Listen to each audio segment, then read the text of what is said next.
Nous avons quand même des réalités socio-économiques qui sont dures. Les gens n'ont pas d'emploi. Les gens ne savent pas en fait comment avoir une éducation de qualité. Donc pour moi, c'est ça le problème que nous avons à résoudre. Le pays va mal, ça veut dire peut-être il y a des gens qui voient mal la politique. Et pour moi, les pays ne vont pas du tout mal. Ça veut dire que nous sommes aussi une partie du mal pour les pays. Je pense que le pays va mal, mais il y a lieu d'espérer.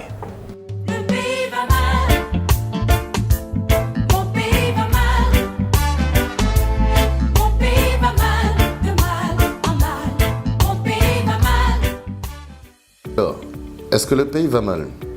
Ok, peut-être. On peut considérer que le pays va mal, mais moi je considère cela comme une opportunité justement. À partir du moment où on se dit le pays va mal, c'est qu'il y a beaucoup de choses qui ne sont pas là, qui manquent. Et bien justement, c'est pour moi le contexte idéal pour l'entrepreneuriat. Ça veut dire que quand on arrive en se disant il manque X, Y, Z, mais à nous, entrepreneurs, de prendre justement ce courage et de venir répondre à ces besoins-là. De manière très claire, c'est quand les choses ne vont pas bien, ça veut dire qu'il y a beaucoup d'opportunités. Et donc, c'est justement comment se positionner par rapport à ces opportunités pour apporter une réponse. Et ça ne devrait pas être pris comme un point négatif. Si ça va mal, justement, ça veut dire qu'on a beaucoup à faire et qu'on a de l'espace en fait pour évoluer. La conjoncture économique du Congo est mieux placée à l'entrepreneuriat parce que nous constatons des gens qui viennent d'ailleurs, qui entreprennent facilement. Pourquoi pas nous? Être entrepreneur à Lubumbashi n'est pas difficile. Tout dépend de la vision que tu as. C'est vrai, il y a des défis à relever, mais en soi, il n'est pas difficile. Tout dépend de la façon dont, la manière dont nous voyons les choses. Tout est bon pour lancer quelque chose. Parce que nous avons des expatriés, et même qui vous disent, aller à l'étranger, il n'y a rien. Ils viennent ici dire, restez au Congo parce qu'il y a de l'argent. Pour nous dire, si les gens de l'extérieur voient les opportunités, que dire de nous qui sommes ici? Ce que je reproche aux jeunes Congolais, c'est deux choses encore. La première, c'est de pouvoir toujours vouloir s'étonner à ce qui se passe ailleurs, à beaucoup s'inspirer de ce qui se passe ailleurs, mais à ne pas agir. C'est un problème. Quand on n'agit pas, on ne change pas les choses. Le deuxième élément que je reproche aux jeunes Congolais, c'est qu'ils considèrent la réussite ou le modèle de réussite comme quelque chose d'étranger au milieu local. On pense que réussir, c'est étudier ailleurs.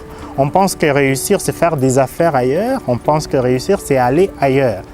Donc, si nous restons dans cette mentalité-là, on ne peut pas s'imaginer que demain, nous ayons des solutions viables, nous ayons des jeunes gens qui s'en sortent localement. Notre terre congolaise, elle est encore vierge comparée aux autres mondes. Si tu pars par exemple chez des Occidentaux, c'est pas facile de créer un business. Par contre, ici chez nous, tu peux créer un business. C'est juste que tu sois suivi et accompagné, savoir comment et quand faire ce business-là. Est-ce que j'envie les jeunes entrepreneurs dans d'autres pays? Je vais peut-être là revenir un peu parler de ma propre histoire. Je suis aujourd'hui à ma 3e création d'entreprise. Okay? La première expérience, je l'ai faite en Belgique. Ça veut dire j'ai eu à créer une entreprise en Belgique. C'était en quelle année? En 2004.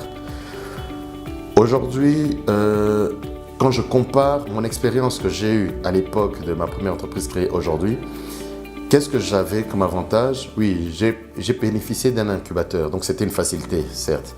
Mais derrière, le marché, je n'avais pas l'accessibilité au marché comme je l'ai aujourd'hui.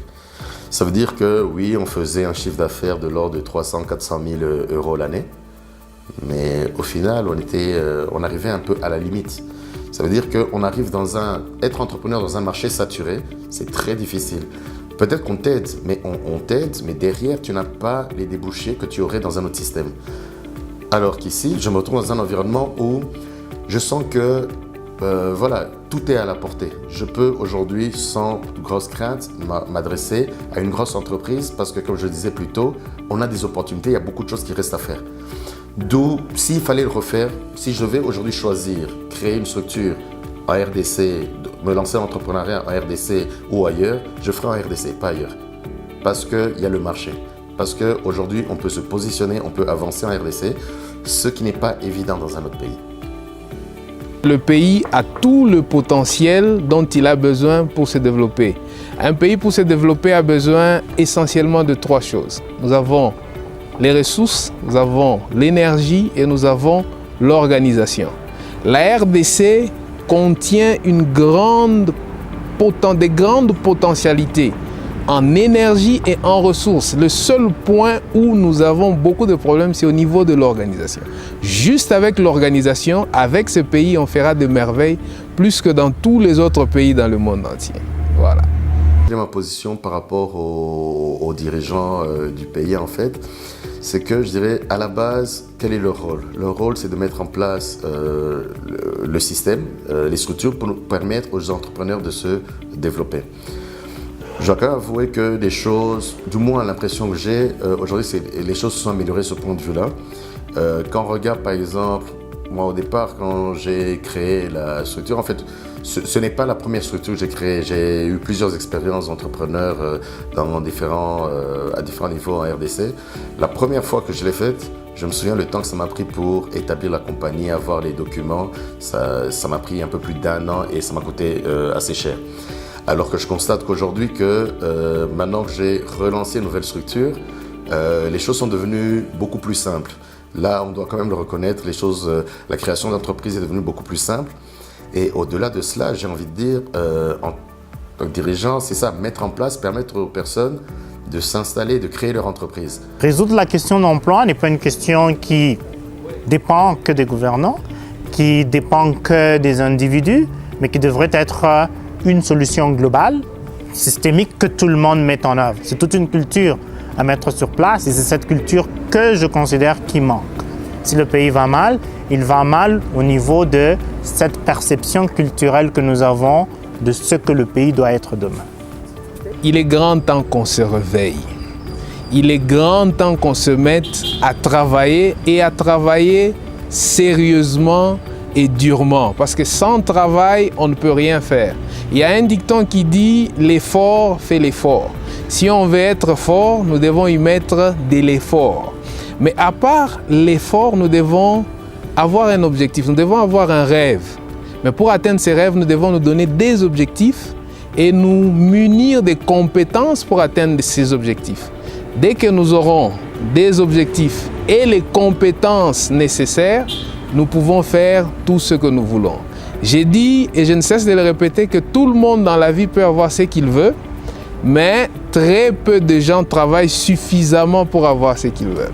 C'est le moment d'entreprendre. Pourquoi? D'ici 5 ans, le Congo sera un autre monde. Mais ceux qui commencent à se préparer déjà seront à mesure d'être influents dans ce qu'ils font déjà. Car nous avons des gens qui viennent de l'étranger. Il y aura des jeunes de 25 ans qui viennent, exemple, de l'Inde. Ils ouvrent des magasins. Que dire de nous, les Congolais? Alors c'est le moment déjà de se préparer, voir ses failles, voir comment améliorer afin de ne plus trébucher à l'avenir. Ce que les jeunes ont à faire pour justement maintenant pallier à cette question, c'est de tout simplement commencer par croire en eux-mêmes et à s'équiper avec les compétences qu'il faut, de s'entourer avec les personnes qu'il faut pour qu'ils arrivent quand même, non pas à simplement parler des problèmes qu'ils rencontrent, mais de faire de ces problèmes des opportunités d'affaires, des opportunités de changement, des opportunités d'avancer.